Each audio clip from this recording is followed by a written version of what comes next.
Floyd's neck, killing him, will be increased to second-degree murder. And the other three former officers who either helped hold Floyd down or stood by watching have been charged with aiding and abetting second-degree murder.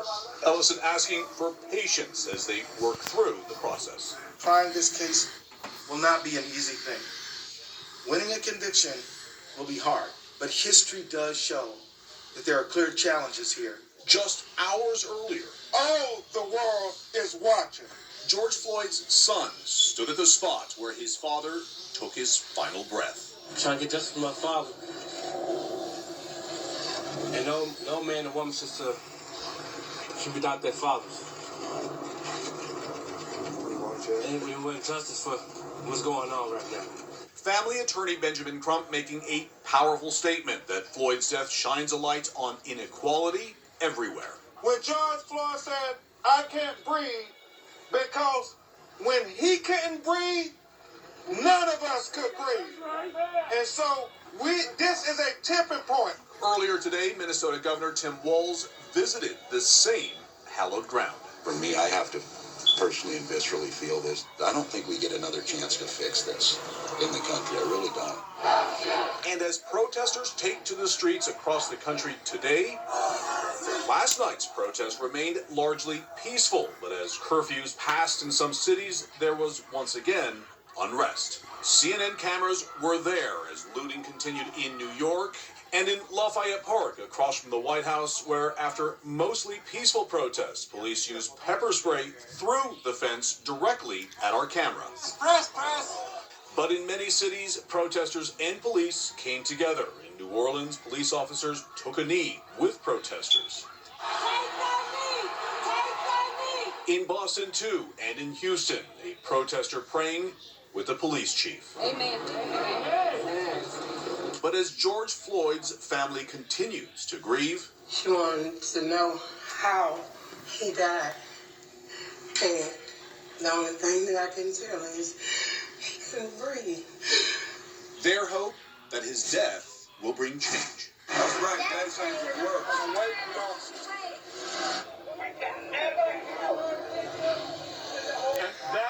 That sense of change, that sense of hope is apparent here. This is the corner of 38th Street in Chicago. This is just a few feet from where I was before. This whole area has become a hallowed ground. It's also become sort of a community space where they're bringing in water, food, barbecue, Pampers, everything that one might need in their household. It has become a sort of place of celebration today, but also a place where they feel safe, especially during the recent crackdown here, the curfews. People have been staying here all night, protecting this area, protecting this, making sure that this place is okay. The one thing that they are waiting for now is to see this process play out. The Attorney General here in Minnesota asking for more time. They will give it to him for now, but they will be waiting for more results. Well, yeah, the Attorney General of Minnesota, Keith Ellison, telling me in the last hour, this process, these trials of these ex-police officers could go on for months right now. It's not a matter of days or weeks, for months. All right, stand by, Miguel. We're going to continue to get reaction to all the breaking news that we're following. I want to go to our chief White House correspondent, Jim Acosta. Jim, ahead of these charges in Minnesota, President Trump apparently, we're told, was stewing about new remarks by Defense Secretary Esper. Tell us about that. That's right, Wolf. White House officials are stopping short tonight of saying President Trump has confidence in Defense Secretary Mark Esper. Earlier this morning, Secretary Esper tried to distance himself from the president's threats to use active-duty U.S. troops on American soil to quell these protests in American cities. Esper said that kind of a deployment should only be used as a last resort and that the U.S. has not reached that point yet in his assessment. And here's more of what Secretary Esper had to say. I did know that following the president's remarks on Monday evening that many of us were going to join President Trump and review the damage in Lafayette Park and at St. John's Episcopal Church.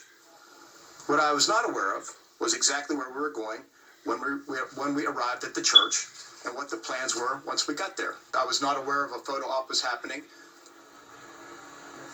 Now, that was Secretary Esper there claiming he did not know that the president was going on a photo op at St. John's Episcopal Church on Monday and only found out as he was walking with Mr. Trump across Lafayette Square after the park was cleared by police and National Guard forces, an operation that included the use of chemical agents on protesters.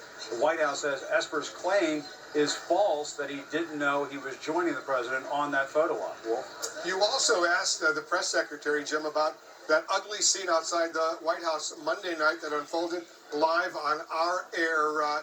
Do they still think it was a good idea to do what they did and remove those peaceful protesters the way they did? No regrets, Wolf. Not one bit.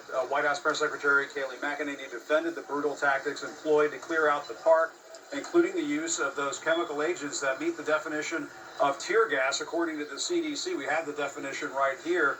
McEnany tried to hide behind claims from the U.S. Park Police that officers didn't use tear gas and that protesters were acting violently, and that's why the officers responded the way they did. But the pepper balls used by the officers are tear gas-like weapons, and here's more of what she had to say when I pressed her on this. If the White House president and his team had to do it all over again, would you have gassed and pummeled protesters to clear the park so the president could have a photo op?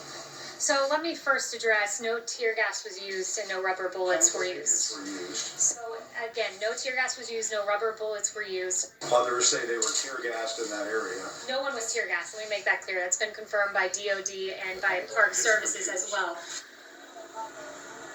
And the press secretary also tried to compare the president's photo op at the church to the late Prime Minister Sir Winston Churchill's visits to bombed out sections of London during World War II. But of course, Winston Churchill was visiting those neighborhoods in London to check on bombing survivors and survey the damage. The president went to St. John's Episcopal Church to hold up a Bible, two very different things, and a very lofty comparison, nonetheless, from the White House, a comparison that I think really fell on deaf ears and struck a sour note in that briefing room earlier today. We almost just couldn't believe that the press secretary was making that kind of comparison.